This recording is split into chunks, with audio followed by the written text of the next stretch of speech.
Everything I'm going to say has probably already been said, but this trailer is good. When I first watched it, not gonna lie, I thought it was alright. I felt like people were hyping it up a little too much because I felt like it didn't show that much. I thought it was regular. But as I keep watching it, the trailer's growing on me. I love that the trailer showed the personalities of the Fantastic Four. They're not just people with powers, they're people. When I first seen Ben Grimm, the Thing, talking about cooking, I was like, yep.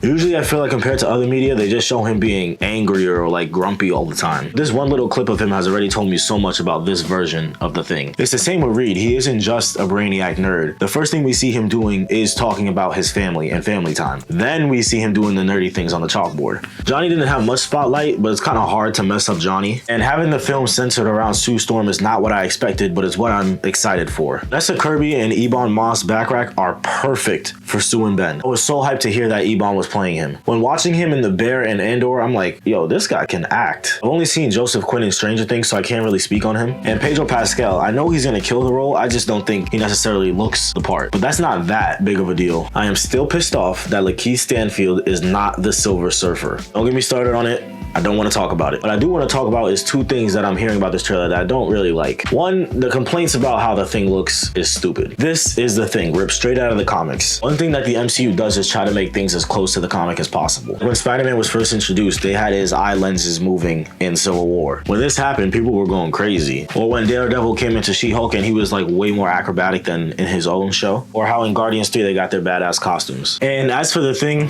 this is beautiful. However, I would say I wish it was practical, because I feel like with CGI, it doesn't really feel like he is there. It just looks a little floaty, if you know what I mean. I do like the practical effects from the 2005 and 2007 Fantastic Four movies, but I know it's a pain to wear that costume. But I mean, at least it added to Michael Chiklis' performance. But the MCU design itself is way better. And second, people keep saying finally a good Fantastic Four movie. First off, the movie hasn't come out yet. Like, I know it's probably going to be good, but let's wait. Second, those first two Fantastic Four movies are good movies. I'm telling you, go back and rewatch them. They're good. I watched them last summer and I was surprised. The stories are actually really good. Doctor Doom and Galactus, yeah, they were shit. And Sue Storm was literally just a sex symbol. Like, seriously, why is she always get naked? But besides that, the movies are actually good. Little side note, I work at a school and some of the kids actually don't even know who the Fantastic Four are. Like, some of them have never even heard of them. I just don't think that is right. Like, I feel people should know who they are. Also, I do wish the Thing had a voice change. Like, I feel like if somebody turned into a rock thing, their voice would change and be a little bit rough and like raspy if somebody did transform. Fantastic Four hypeness level,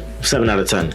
Just need to see a little bit more. I'm really curious about Captain America Brave New World. I feel like this movie has been through a lot. I just watched that first trailer again and I thought it was really good. I like how it feels sort of like a spy, espionage, who can you trust type of film. And for the longest, I thought Sam Wilson was corny as fuck. Before Captain America and the Winter Soldier, I thought he was a Steve Rogers glazer. But now it's so good to see him standing on his own and being his own character, literally saying, "You're not Steve Rogers."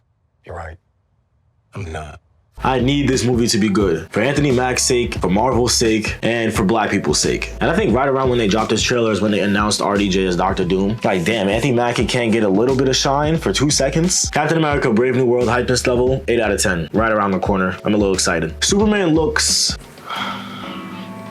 I can't even find a word for it. I am so hyped for this movie. This looks like one of the most comic booky movies in a while. There's a lot of good superhero movies, but not a lot of them feel like a comic book. Like the Batman, the Spider-Verses, Guardians of the Galaxy 3, Infinity War, the first Spider-Man 2. Those movies feel like comic books in my opinion. And this trailer makes me feel like the movie is going to feel like a comic book. So the only Superman comic I've actually ever read is All-Star Superman, which is maybe why I'm hyped for this movie. Also, a lot of people were complaining about this flying shot. It looks fine to me. I don't know what people would think it looks like when somebody is flying at high speeds. It wouldn't look pretty. I've been skydiving, I would know. And I think it looks like this because it's practical and not CGI. But Superman just needs to be the main guy again. I'm a little bit Spider-Man'd out. There's so much Spider-Man content out there. We've got enough Batman. It's time for Superman to show that he isn't a boring ass alien that acts like a god. It's time for him to have a personality. It's time for him to have trunks on the outside of his superhero costume. It's time for him and Clark Kent to look way different from each other. Superman hypeness level, 9 out of 10. Honestly, I don't think my hypeness level will ever be like a 10 out of 10. Unless I could watch Endgame again for the first time. I'm not really that hyped for the Thunderbolts.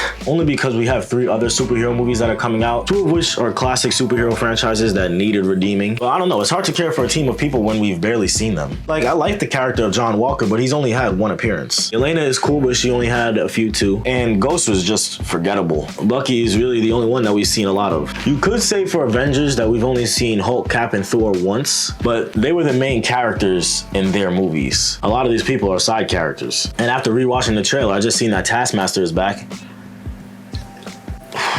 After Black Widow, I guess everybody deserves a second chance, but if they mess this up again, I don't know what I'm gonna do. It looks like it could be a fun movie, who knows? Thunderbolts hypeness level, 5 out of 10. Is Red Hulk not a part of this team? Anyway, this is the order of what I'm most excited to see. Daredevil hypeness level, Infinity out of 10, looks badass. Like, look at him break this guy's leg. Is that even necessary?